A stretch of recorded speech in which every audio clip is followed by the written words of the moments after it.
It's the Daily Drive. Daily Drive. Daily Drive.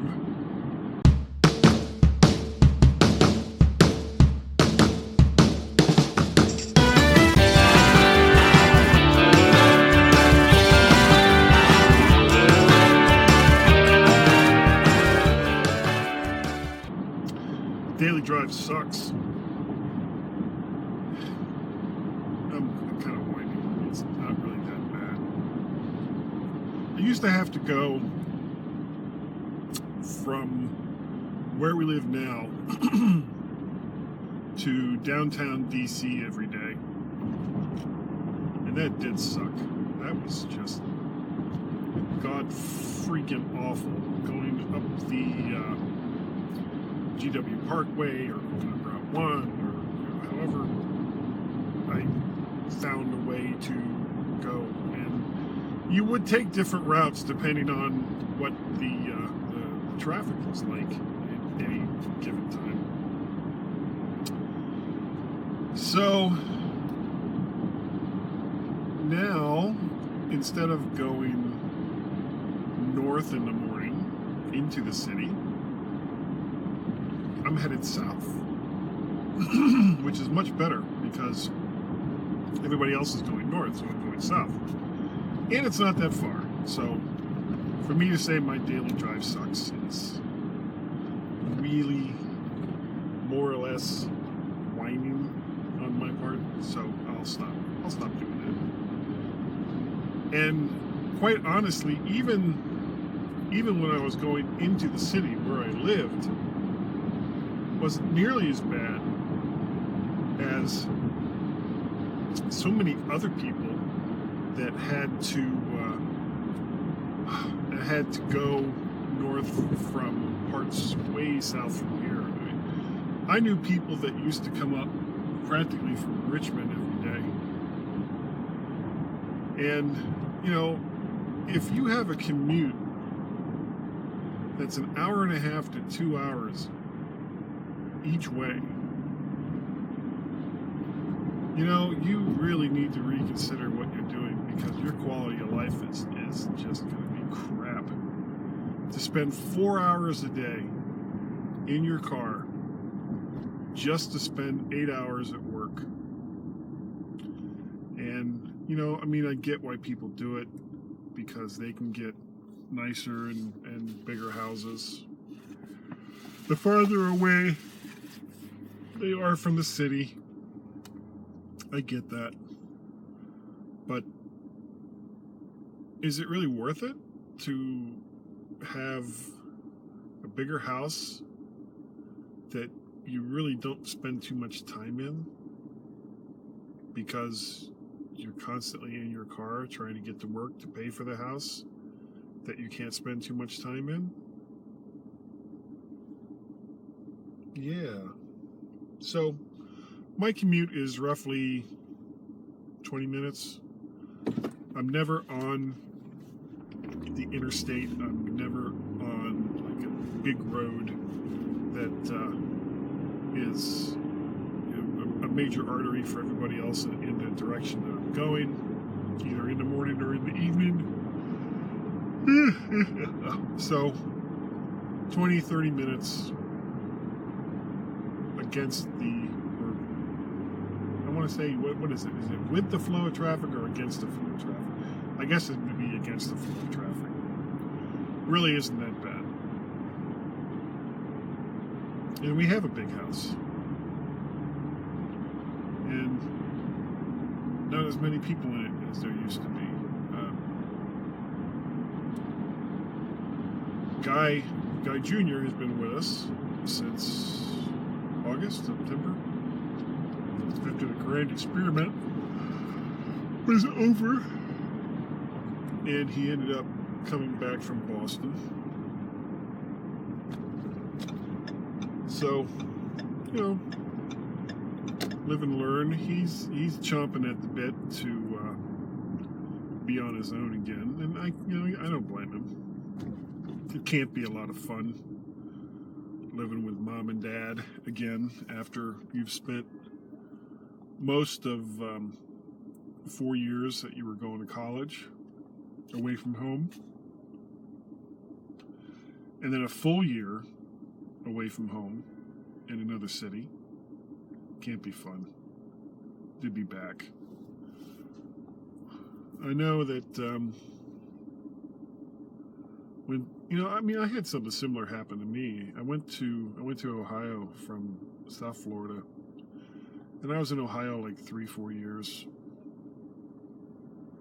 and then pretty much screwed the pooch with some help from our general manager as far as the job went. And I came to Northern Virginia and stayed with my sister and her husband. And, I didn't stay very long. I think I was there a month or less, basically just until I could find a job and then another place to live. But after being on your own, to be so dependent on a family member for just the basics, for a place to stay and food, a few other things, it's not great.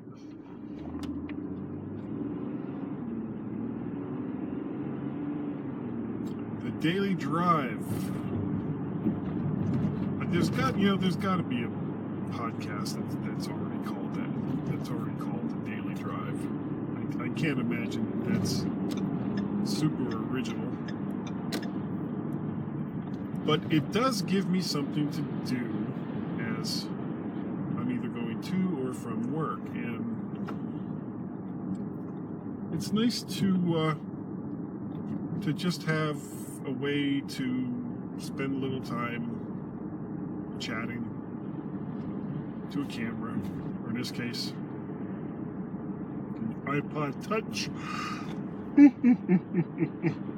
Now I've kind of jury-rigged this setup, but honestly, I think this works. The thing that I have the iPod Touch mounted in was not intended to be used as a way to mount a device to record yourself on like a daily podcast or whatever. It was really meant to be used with a dash cam, so that you could have a camera that's either looking behind you or looking in front of you, so that if somebody tries some shady crap, backing into your car and then wanting to exclaim that, oh, you hit me and blah blah blah, and because typically the person who has the front end damage is the one that's considered to be at fault unless there's proof otherwise. So that's what dash cams do. They kind of give the proof that it wasn't you who caused the accident in a case like that. But that's the mount that I use for this iPod Touch, and it really works well. I mean, I looked for a long time. This is kind of something I've wanted to do. I looked for a really long time to try to figure out a way to put a camera in the car that wasn't going to interfere with the way I drove. And I bought like this cheap piece of it really isn't that bad. It actually looks pretty good. It's an action camera, kind of like a Hero, but about 1/10 the price, so you can guess the quality. The problem with cameras like that, as compared to using your phone or something else, is that you can't see what the camera is seeing. I can look over at the iPod Touch. I'm using, the iPod Touch has two cameras. There's a front-facing camera and there's a rear-facing camera. And typically the rear-facing camera is going to be the better camera. But with something like this, I don't care. It doesn't really matter that much whether I'm using a 4 megapixel camera or an 8 megapixel camera or 50,000 watts of megapixels. It doesn't really matter. It's all about the best and easiest way put something out there in the best and easiest way that you can do it without disaster striking. And with some of the things I thought about doing there, I mean, there was just no way with that camera. I couldn't see what the camera was looking at. So in that case, if I can't see it, then I don't really know if it's seeing me. I don't know if I'm just kind of wasting my time. And, you know, I mean, the camera did have Wi-Fi, and there was supposed to be a way that you could project the video out of it to another device, in this case, like a phone or something like that. But when I tried that, it just, the audio just went to complete crap, and it wasn't that great to begin with. So I think this is a much better solution. And if I ever get to the point where I have somebody else in the car, I will just kind of double this. You know, 5th and 6th gen iPod Touches are pretty cheap now, and they shoot good enough video. Anyway, I'm home, so I am going to give this a little end, and we'll see you next time on the Daily Drive, or whatever I end up calling it. Yeah.